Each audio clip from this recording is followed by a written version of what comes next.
Well, my name is Bree Van Oss. I'm the head coach and team director of the Tallahassee Thunder. I'm happy to see you all here and excited to get the season underway. The season will be starting December 1st, which is just a couple weeks away. Um, so, just a little bit about our team. Our team is, the Thunder is really about having a lot of fun on bikes. Um, Safety is our primary concern, and fun is a close second, and everything else is kind of after that. Um, we are a mountain bike team. We do participate in races, but really we're a group of people who have shared goals and shared vision. And we work together as a team and we focus on teamwork and cooperation and team building.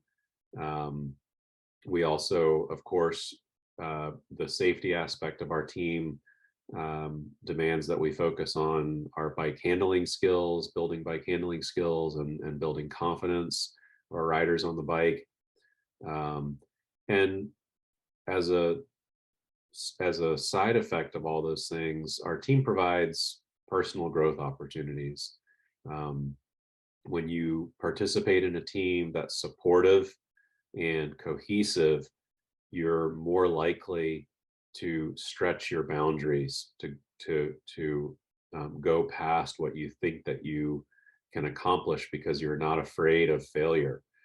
Failure is really where the most growth happens. It's an opportunity to push past what you previously were able to accomplish, and that involves failing sometimes. And failure is not a bad thing. When someone is working on a goal and they're not able to do that goal, we always stress that you're not able to do that goal yet.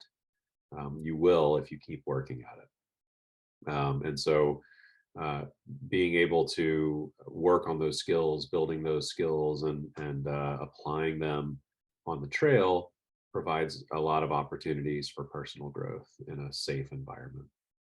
And then we, of course, participate in a statewide race series. We'll get into a little bit more about the race series a little bit later. So we, of course, as a NICA team, we share all of the NICA national goals, inclusivity, representation, equity. I'm drawing a blank on the others. Bad NICA coach, but you can check those out on the NICA website or on our Tallahassee MTB website. Um, but in addition to all of that, our individual team is really focused on the representation and inclusion part of those high level NICA goals. We do that by reducing barriers to access that can often limit participation. We provide financial assistance and bring equity to the table to help accomplish that. We're also really focused on this idea that not all student athletes respond well to traditional stick and ball sports, or even things like track um, or swimming.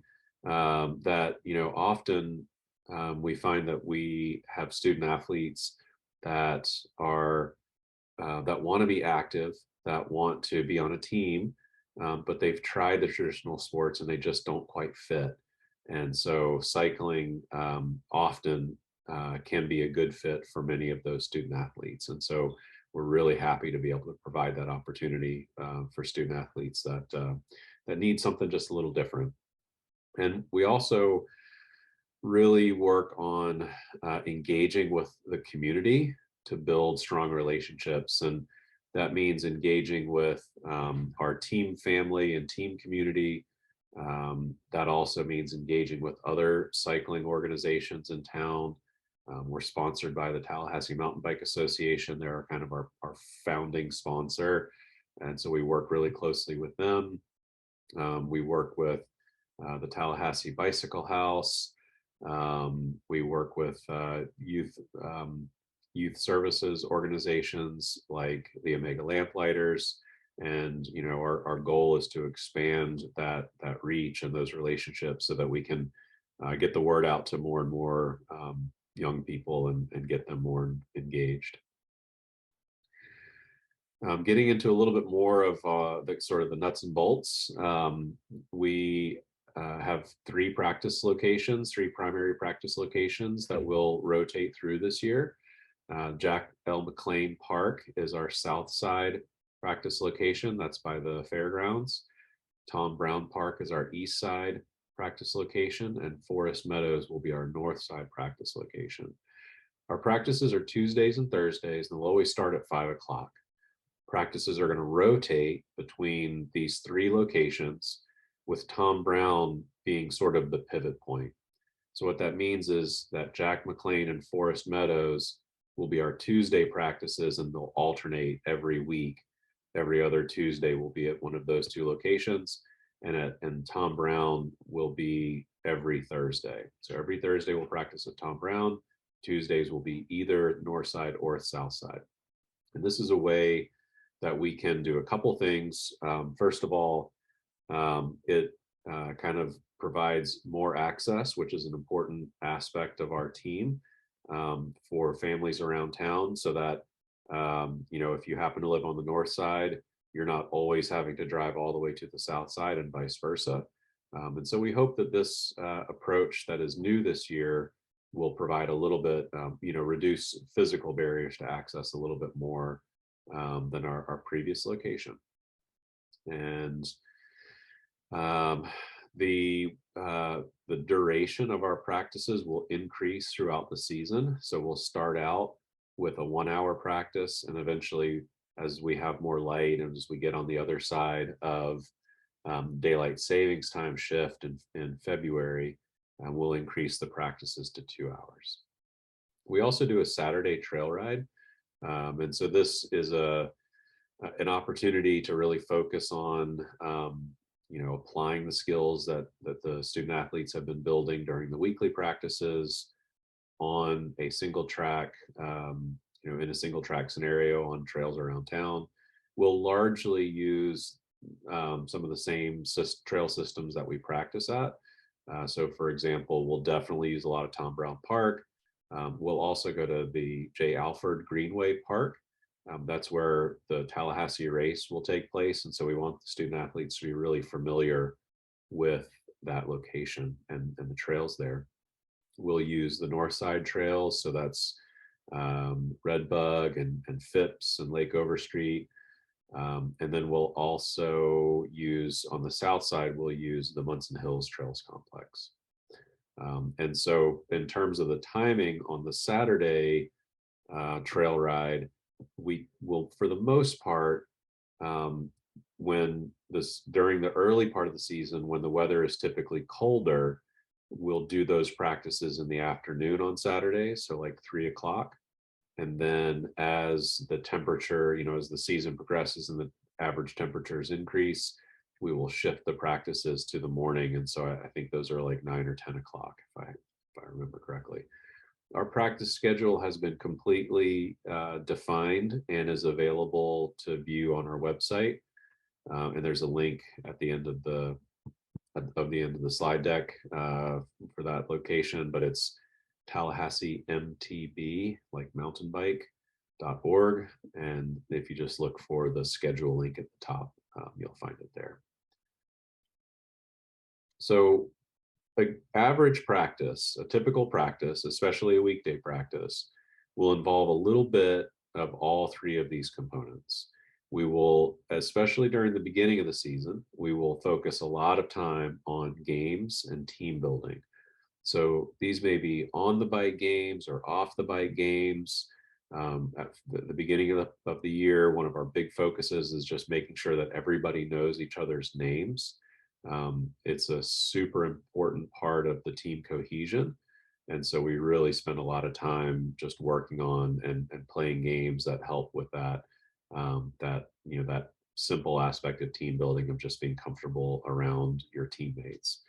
As the season progresses and we start layering in more and more skills, we'll start shifting the games to be more on the bike games, and those games will typically reinforce the skill that is being developed at that given practice. Um, as far as skills development, what we essentially do is, we apply NICA's skills development program. So they break mountain biking into kind of two levels. So they call it 101 and 201. 101 are your more basic skills. 201 is a bit of a progression of those skills into more complicated or sophisticated skills that build on the 101 skills. So the 101 skills are broken down into very discrete and specific uh, skills and activities. So, for example, one of the skills is braking. We'll spend days on just braking and focusing on braking and applying braking in different scenarios. Cornering, being able to corner at low speeds and high speeds and tight turns and loose turns and off camber. And we'll focus on shifting, climbing, bike body separation. These are all, applied in a very specific way with a lot of focus, so that the student athletes are able to work on those individual skills. And as they develop those skills, they often will reinforce one another. And so the student athletes can often start off feeling a little bit unsure about their ability. And then we have seen throughout these last two seasons, the student athletes get really confident after the first couple of weeks or months. And then they're willing to try more and more difficult skills applications. And it's really fun to see that growth. And then we apply the skills in the games, as I said, but also on trail rides. So a typical practice might involve a game, some skills development, and then a trail ride, depending on the location. Some of our locations have better access to trails than others. When we don't have access to a trail ride, we'll probably do a short course. So that means setting up cones and obstacles in kind of a loop, and then we let the student athletes ride around the loop and apply their skills in that more confined location. So that's a typical practice plan. Let's get into races. Races follow a very consistent pattern. Races are always over an entire weekend. On Saturday, there's a pre-ride. That pre-ride typically starts at 1 o'clock and ends at 4 o'clock. So the families would gather around 1.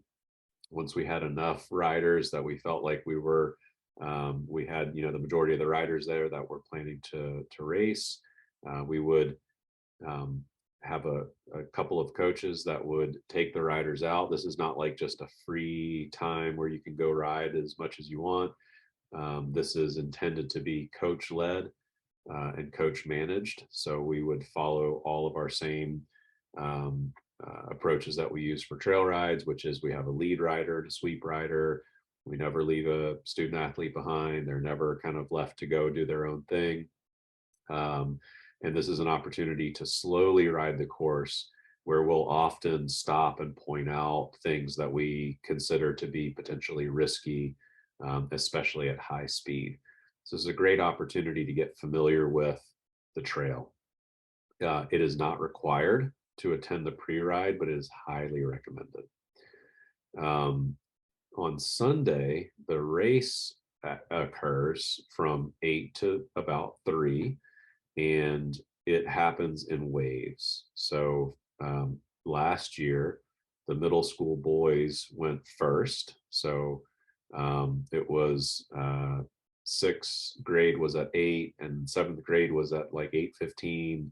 8:15, 8:30, and so forth. And so they're all staged. You'll arrive at 8 or at 7:30 or so.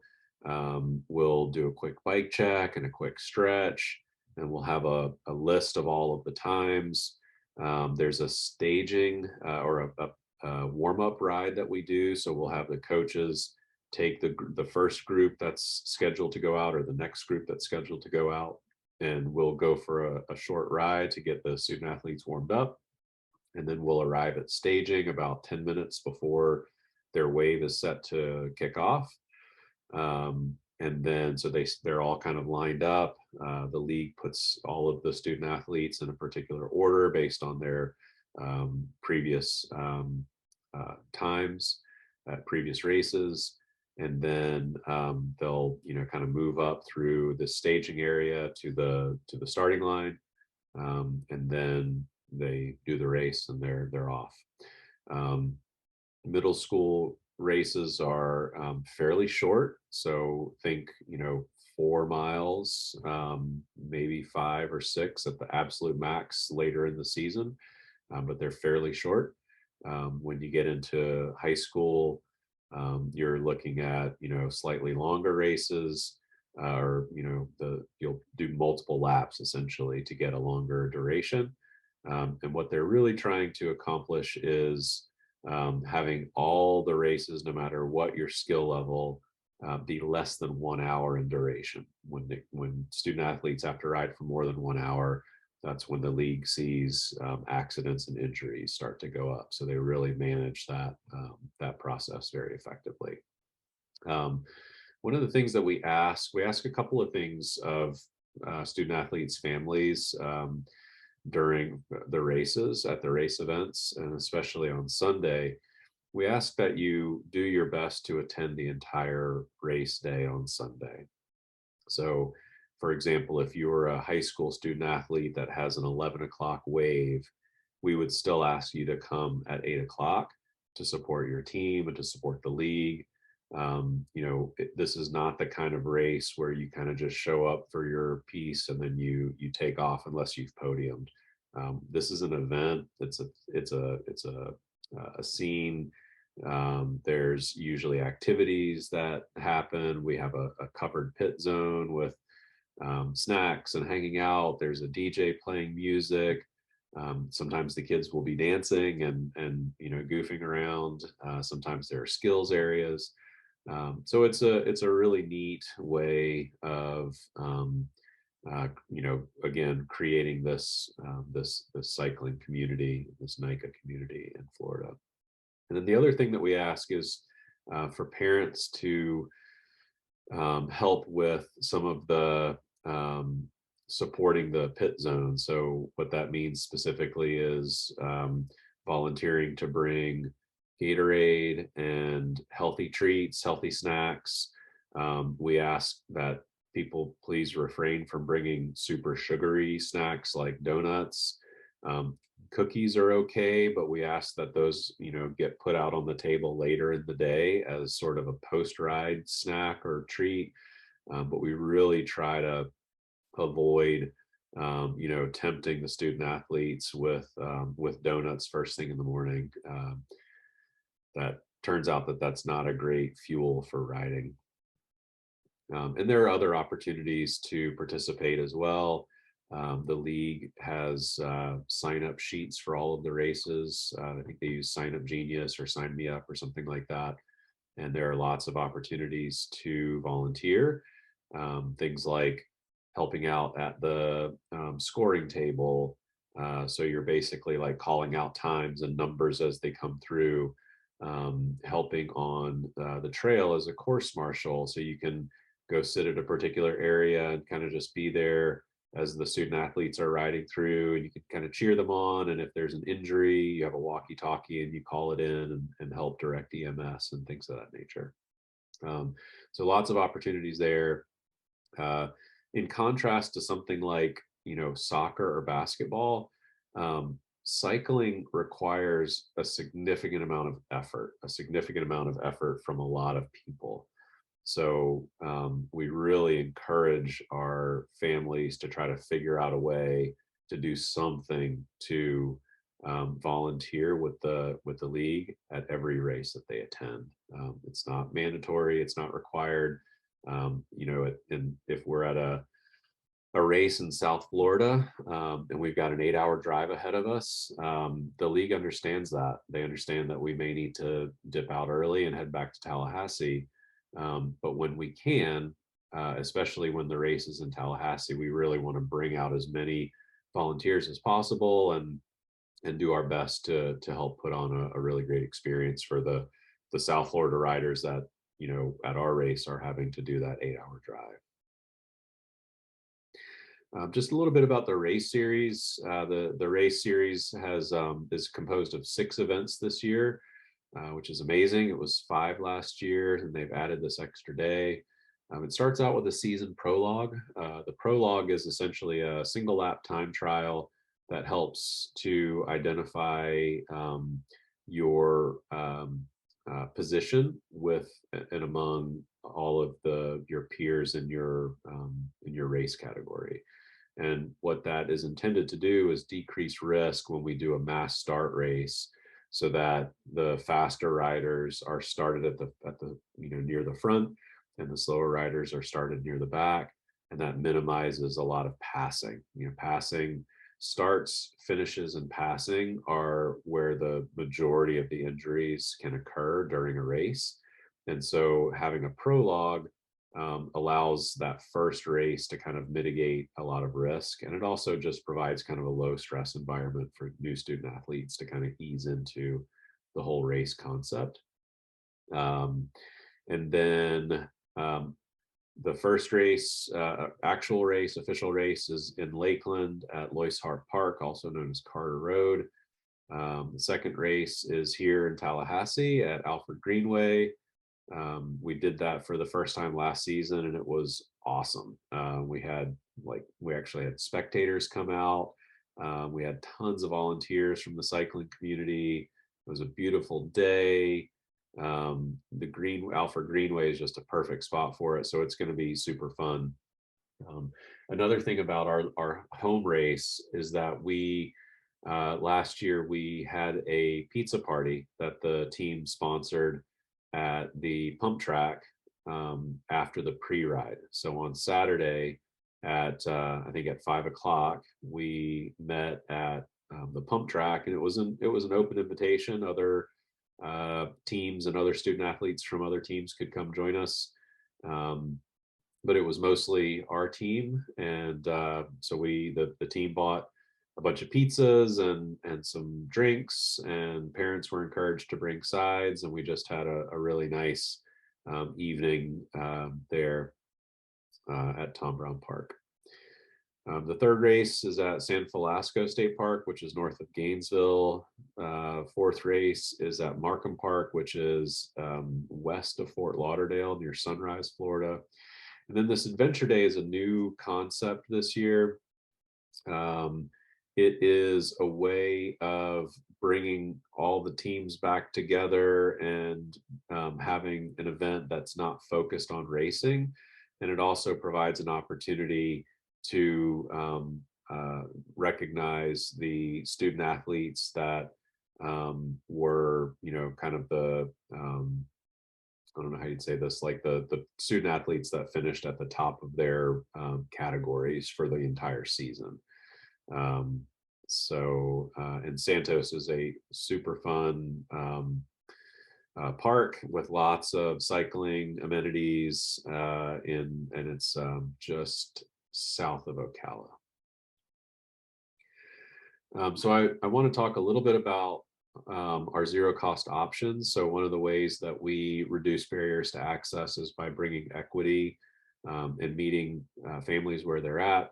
So if families are interested, student athletes are interested in joining the team, but cost is an issue, we have options. We do a lot of fundraising during the season in order to support this program that we call a team sponsorship. And so because it's a team sponsorship, we have a lot of flexibility in how we can apply those funds to support our riders and the riders' families. So that could be in the form of financial support. So maybe a rider has a bike and a helmet, but the $350 is just prohibitive. That's, we'll cover that. Maybe the rider, doesn't have a bike, or has a bike but it's not appropriate for mountain biking. We have team loaner bikes that we can provide for the duration of the season that the riders can use. We also use those loaner bikes as a way of ensuring that if a student athlete has a broken bike or has an issue at the beginning of practice, that we may or before practice, and lets us know they need a bike, that we have an option for them. And then also we can buy equipment. So some student athletes that leverage this option need all that stuff, and that's totally fine. We do have a limited budget, and this is a needs-based thing. We don't pry into people's financial situation, but we do ask that student athletes, families only take advantage of this opportunity if the costs are truly prohibitive. We also are fortunate enough to be granted the Trek Pathfinder Scholarship for the second year in a row. So this is a scholarship for non-white student athletes as a way that Trek is also helping support um, our goals, but also their goals of increasing diversity in cycling. And so we've been awarded 5 Trek Pathfinder scholarships, and so far to date, I've only made 1 match. So we have 4 of these scholarships available. So I am definitely interested in trying to match those opportunities with riders. So if you know of anybody or you're interested yourself, please reach out. You can do that. I'll give you my email address, or you can just go to our website and there's a contact option there. So if you are interested, there is a link on our TallahasseeMTB.org website right on the front page that says register here. You'll fill out a very basic form with just some general contact information and some basic demographics, the student athlete's age and where they go to school and so forth, their size for the t-shirt. And then I'll reach out to you or to the primary contact on the form, and we'll begin the registration process, and I can answer any questions that you might have at that time. I'm happy to do that. Just a couple more useful links here. Our league's website is floridamtb.org, and the NICA website is nationalmtb.org. You can see a pattern here. We like patterns. We like to keep things simple and sticky. And so we just kind of tucked right into that same format. And I think that's it.